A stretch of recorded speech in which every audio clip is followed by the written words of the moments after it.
Este é o terceiro vídeo da sequência do Panis Quadratus, da playlist Cultura Latina. Se você não assistiu aos outros vídeos, você pode acompanhar aqui no cartãozinho aqui em cima os vídeos dessa playlist desde o começo.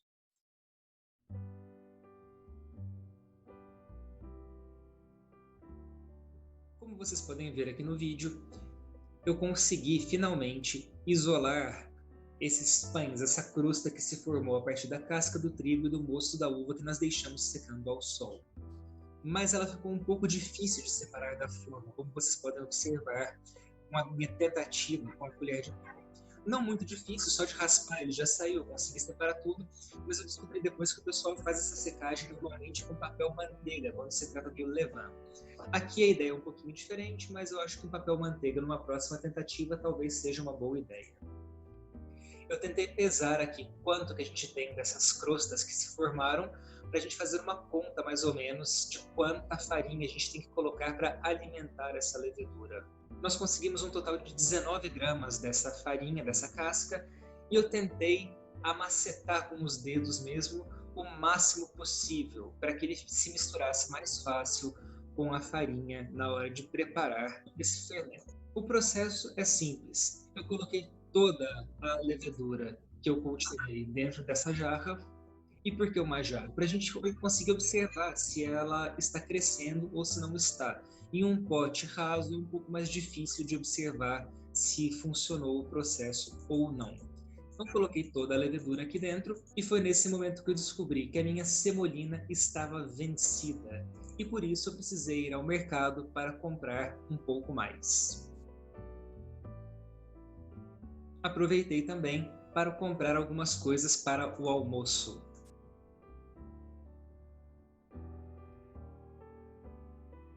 Com todos os ingredientes, então, eu consegui preparar uma mistura de mais ou menos 25 gramas dessa casca do trigo com 25 gramas de farinha de semolina e juntei com 75 gramas ou 75 ml de água.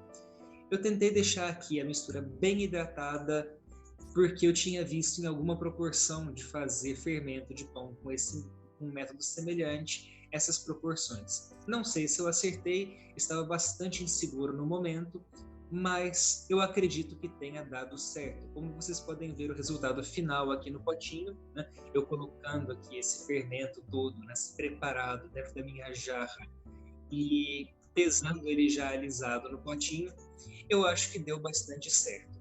Nessa parte eu tentei tirar todo o ar da mistura, para a gente conseguir controlar pela lateral se as bolhas estavam se formando ou não, que é um sinal de que a levedura está viva e ativa. E eu deixei descansando em cima da geladeira por um dia. O problema é que depois desse período, eu achei que a levedura não estava reagindo de acordo. Eu esperava, e como a gente tinha colhido essa levedura de um tempo já, a partir da uva com a casca do trigo, que ela fosse ativar imediatamente na hora de misturar para poder fazer o pão. Eu já queria ter feito o pão logo no dia seguinte, só que eu vi que ela estava dormente, então eu não consegui preparar o pão direto no sábado. O que eu precisei fazer? Eu precisei alimentar essa levedura algumas vezes para ela começar a borbulhar. E até hoje ela ainda não terminou esse processo de ativação. Normalmente, quando a gente prepara uma levedura para poder fazer o pão dentro desse sistema de manter a levedura viva em uma cultura, ele demora até 7 dias para poder ficar pronto. Em algumas vezes até mais. Eu já vi leveduras que demoram 10 dias para chegar no ponto ideal de reação. Porque se ela não estiver borbulhando muito, se ela não estiver muito ativa, não adianta preparar a massa do pão, porque ela não vai crescer. Então, para não correr riscos, eu fiz esse processo de alimentação que vocês vão ver aqui algumas vezes. Eu tirei toda a levedura preparada aqui da minha jarra e misturei com água e farinha. A ideia aqui é dobrar a massa. Então, se eu tinha um total, contando a perda natural, né, de material nesse processo, se eu tinha um total de aproximadamente 120 gramas de fermento, né, que o fermento que eu estou contando aqui é a casca do trigo, já com a semolina e com a água reagida ali, eu tinha 120 gramas dessa mistura. Eu dobrei o peso dela aqui. coloquei 120 gramas de água com uma mistura de farinha de semolina com farinha de trigo integral. Essa mistura porque sim, né? Porque eu acho que a farinha de trigo integral ela tem os nutrientes que a levedura precisa para sobreviver. Eu achei que fosse uma boa ideia colocar esse tipo aqui misturado com a semolina, que é o amido mais refinado um pouquinho. Então, depois de misturar dessa forma, algumas vezes ela apresentou uma reação, a massa cresceu de verdade, ela cresceu dentro do pote e depois diminuiu. E é isso que tem que acontecer mesmo, ele cresce de volume, diminui de volume e depois eu tive que transferir esse volume todo para uma jarra maior. Uma outra coisa que dá para fazer é descartar metade do volume dessa levedura, jogar fora mesmo, né? E completar com o equivalente que você tirou com uma mistura de farinha e água. Descartar é importante porque senão eventualmente você tem que mudar de casa, porque ela vai crescendo, né, exponencialmente se você não fizer isso.